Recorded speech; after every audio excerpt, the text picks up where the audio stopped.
মাংসের দোকানে গিয়ে দাঁড়িয়েছি। দু একজন লোক তখন দাঁড়িয়ে আছেন। তার মধ্যে বছর ৩০-৩২-এর একটি ছেলেও আছে। চোখে চশমা, লম্বা রোগাটে চেহারা, ভদ্রসভ্য বলেই মনে হলো।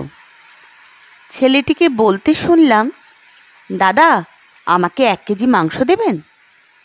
1 কেজি মাংস ওজন করে মাংস বিক্রেতা মাংসের প্যাকেটটা হাতে ধরিয়ে দিল ছেলেটি দুটো 500 টাকার নোট মানি ব্যাগ থেকে বের করে দিতে যাবে, ঠিক সেই সময়ই পাশে দাঁড়িয়ে থাকা এক ভদ্রলোক জিজ্ঞেস করলেন, 1 কেজি মাংস নিয়েছিস? কে খাবে রে? বাড়িতে তো তোরা এখন 3টে মাত্র লোক, বউ বাচ্চা থাকলেও বা হতো, তুই তো এখন ঝাড়া হাত পা। কথাগুলো প্রথমে আমি ঠিক বুঝতে পারিনি। এমন কথা শুনে ছেলেটির চোখ মুখের অবস্থাই বদলে গেল। লজ্জায় যেন কুঁকড়ে যাচ্ছিল ছেলেটি।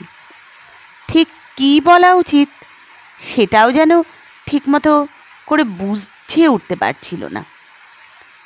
ছেলেটি তখন নরম সুরে বলল, বউ বাচ্চা না থাকলে কি বেশি মাংস নেওয়া যায় না?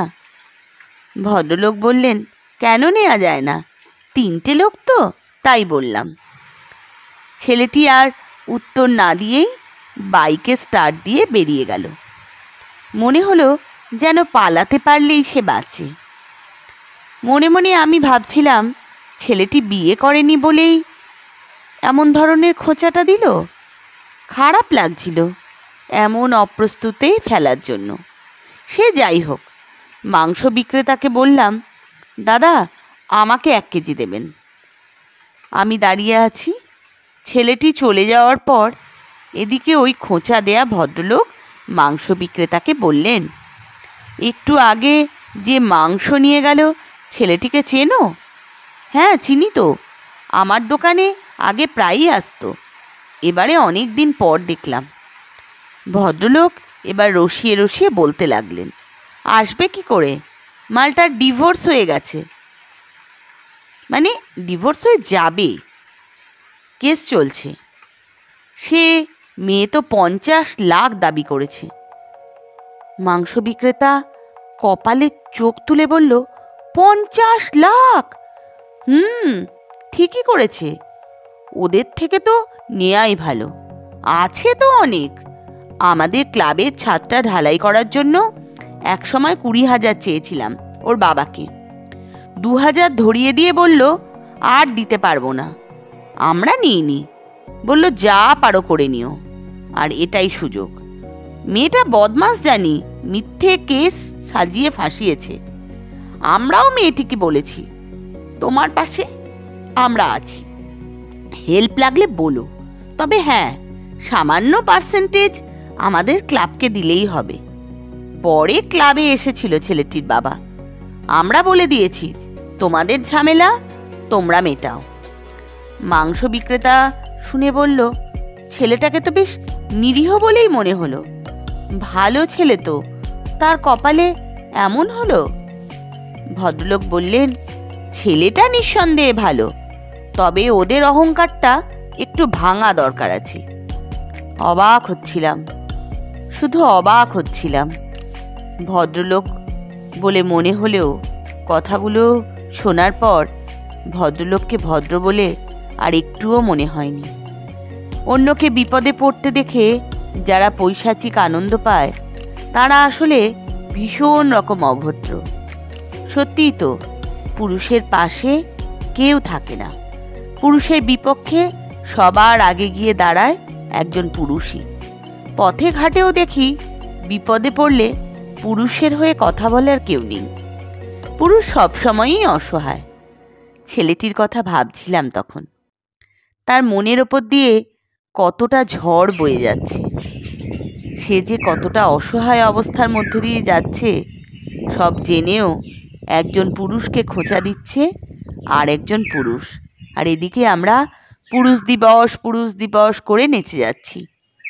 একজন পুরুষের পাশে একজন পুরুষই যখন দাঁড়ায় না, তার অসহায় অবস্থা নিয়ে যখন মজা করে পৈশাচিক আনন্দ নেয়, তখন আর কিসের পুরুষ দিবস? সত্যি পৃথিবীতে কী না হতে পারে। মিথ্যেকে সত্যি বলে চালিয়ে দিয়ে যেতে পারে, মানুষকে ঠকানো যেতে পারে। আচ্ছা, যারা এগুলো করে তারা কি ভালো থাকে? কত নিরপরাধ নিরীহ ছেলেই থাকে যারা মিথ্যে কেসে ফেঁসে যায়, সাজা পায়। চোখের সামনে থেকে এও দেখেছি, মারণ ব্যাধিতে আক্রান্ত রুগ্ন বাবা মাও মিথ্যে মামলার আসামি, জেলও খাটছে। কি জানি কি নিয়ম বিধাতার। তবে এ সমাজে নারী নির্যাতনের সাথে পুরুষও নির্যাতিত হয়, শোষিত হয়, লাঞ্ছিত হয়। পুরুষের কোনো 498 নেই, তার যন্ত্রণা বোঝার জন্য কোনো আদালত নেই। টাকা পয়সা সম্পত্তি সর্বস্ব হারিয়ে ফেলে মুক্তি খুঁজতে হয়। হায়রে পুরুষ, হায়রে পুরুষ দিবস। আজ আন্তর্জাতিক পুরুষ দিবস। এমন দিনে আর কী বা চাইতে পারি? তবে মনে প্রাণে ভীষণভাবে চাই নারীদের মতো পুরুষদেরও আইন হোক, তারাও মাথা তুলে দাঁড়াক, একটু সম্মানের সাথে বাঁচুক। মিথ্যে মামলায় কত পুরুষ যে সাজা পেয়ে বসে আছে তার ঠিক নেই। চাইব তারাও মুক্তি পাক, কোনো পুরুষ মিথ্যে মামলায় ফেঁসে না যায়। লিখেছেন সরজিৎ ঘোষ। সত্যি কখনো কখনো পুরুষরাও সত্যি হয়, পুরুষরাও সত্যি কথা বলে। তবে তেমন পুরুষ পাওয়া সত্যি ভাগ্যের ব্যাপার। যাই হোক, পুরুষ বা নারী যেই হোক না কেন, আমার কথা হচ্ছে সত্যি প্রকাশিত হোক, সত্যি সম্মানিত হোক, সত্যি তার প্রতিষ্ঠা পাক। ব্যাস, আজকে এইটুকুই।